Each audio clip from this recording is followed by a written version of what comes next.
There are millions and millions of people that want to stay truly independent. They want to be free. They want to pick and choose what jobs they're offered to do or not to do and call their shots. That's the independence that I have. This is Sergio Avedian. He's a former Wall Street trader who now drives for services like Uber and Lyft. But Sergio is more than just an Uber driver. He's one of the leading advocates for rideshare drivers in the United States. Sergio Avedian. Sergio Avedian. Sergio Avedian, it is great to have you back with us. It's been way too long.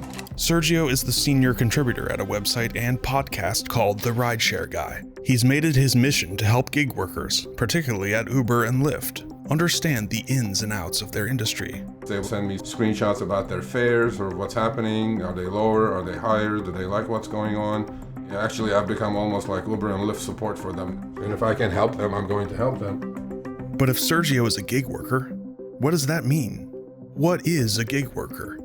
Gig workers don't work at traditional jobs where they earn regular paychecks and benefits. Instead, they work directly with hundreds, sometimes thousands of customers each year.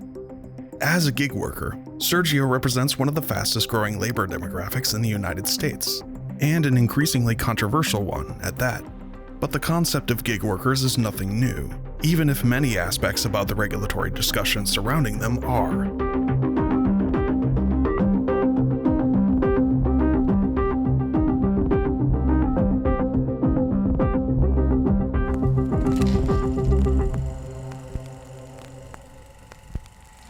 Hundreds of years ago, everybody was an independent worker, making shoes, making dresses. The people who weren't independent were those who basically worked as servants in large households. They had an employer. Most other people didn't.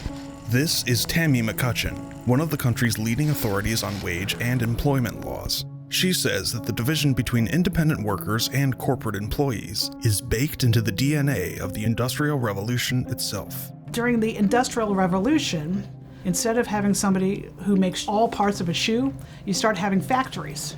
And the craft people basically disappeared and were drawn into these factories, which at the time were considered abusive. But we've come full circle now, and the question is still there. What is better? To work independently as an independent craftsperson, or is it better to be an employee and work in a 9-to-5 job in an office or in a factory? And so hundreds of years later, we're still debating the issue. Cynthia Esland, an NYU law school professor and leading scholar of labor and employment law, says that Americans fully embraced the corporate model until the latter half of the 20th century, when social attitudes about labor began to shift dramatically. Back in the 50s, the big firms in the economy had what were called internal labor markets. They would employ everybody from the CEO at the top down to the janitors in the mailroom. People tended to stay with one company for much of their career, and this vertical integration had the tendency to raise the wages and benefits above what those same people would make if they just quit and took their chances on the outside labor market. But starting in the 70s, 80s, we've got a combination of deregulation, globalization, more pressure, and financialization.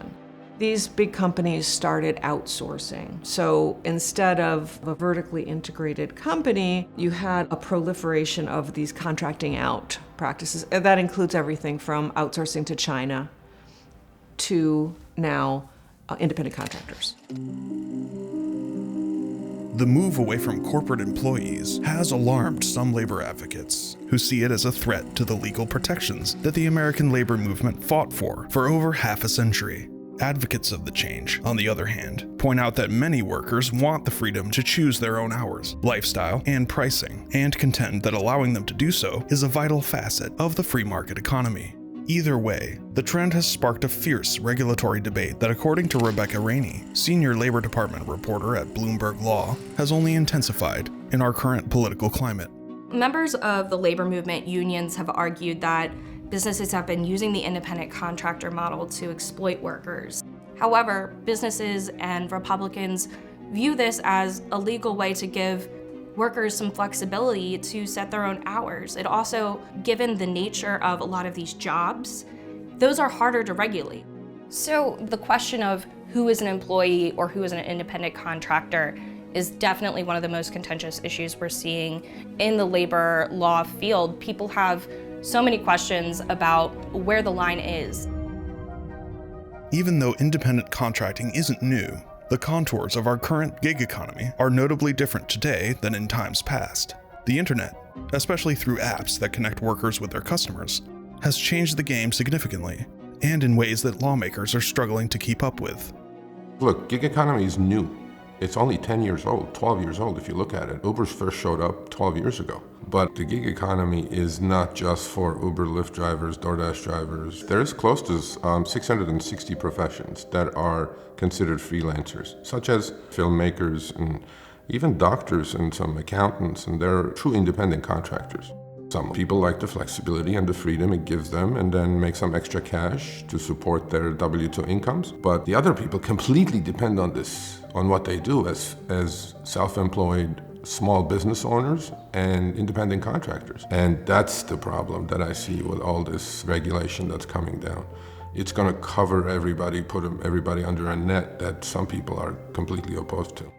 In the United States, the Fair Labor Standards Act outlines a set of rights for workers who are classified as employees. The Fair Labor Standards Act is the law that sets minimum wage requirements, overtime requirements for workers who are, working more than 40 hours a week. However, that law only applies specifically to employees. So if you're an independent contractor, you are not protected under the Fair Labor Standards Act. Under the Trump administration, the Department of Labor issued something called the Independent Contractor Rule as an attempt to create a federal standard to determine which type of workers qualify as employees and which qualify as contractors. The Trump administration issued a rule that made it much easier for businesses to classify their workers as these independent contractors who don't have the protections under the law. They tried to simplify. They said that we're going to look at two core factors: who controls the work and whether the independent worker has an opportunity for profit or loss. And they did this because people need to know the difference and they need to know what the standards are, what the law is, so that they can make a rational choice for them, for their life circumstances. It sort of gave employers a clearer target for how to ensure that your workers will be treated as independent contractors. Problem is, of course, that's a choice that has often huge costs for workers. Under the Biden administration, the Department of Labor has proposed to withdraw the independent contractor rule, saying that it made it far too easy for employers to abuse workers by classifying them as contractors. The Biden administration is in the process of issuing a new rulemaking that is very much expected to make it easier for workers to be classified as employees under the law. But if there are substantive changes to the Fair Labor Standards Act that lawmakers would like to see solidified in law, it is up to Congress to rewrite that law. There's a great romance in America with the idea of independent business people, small business people, and that's great for those people who actually have that autonomy and the bargaining power. But what you don't want to allow is for employers to figure out a strategy for treating some of their lowest paid workers as independent contractors and escape all of those minimum standards laws, all of those employee rights that we labor movement and worker advocates have struggled for years to get for employees. My problem is it's very arbitrary.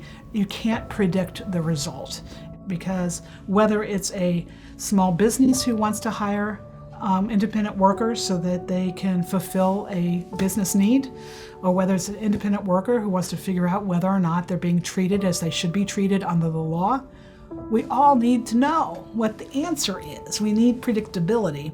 And for me, it's all about choice. There are studies out there that the independent workforce today is between 60 and 65 million people. So we have to maintain the ability for workers to make their own choices, employment or independent contracting. Most gig workers do not want to be employees. They like the independence that comes with this flexibility, the freedom that comes with this gig work. But unfortunately, most gig workers do not go in depth. The average duration of a driver or a gig worker on any platform is less than a year. Up to 80% quit in less than a year. What one side of the argument is coming up with, saying that, yeah, you're abusing these drivers, they don't have any rights, they don't have any employment rights, they don't have health care, they don't have anything else.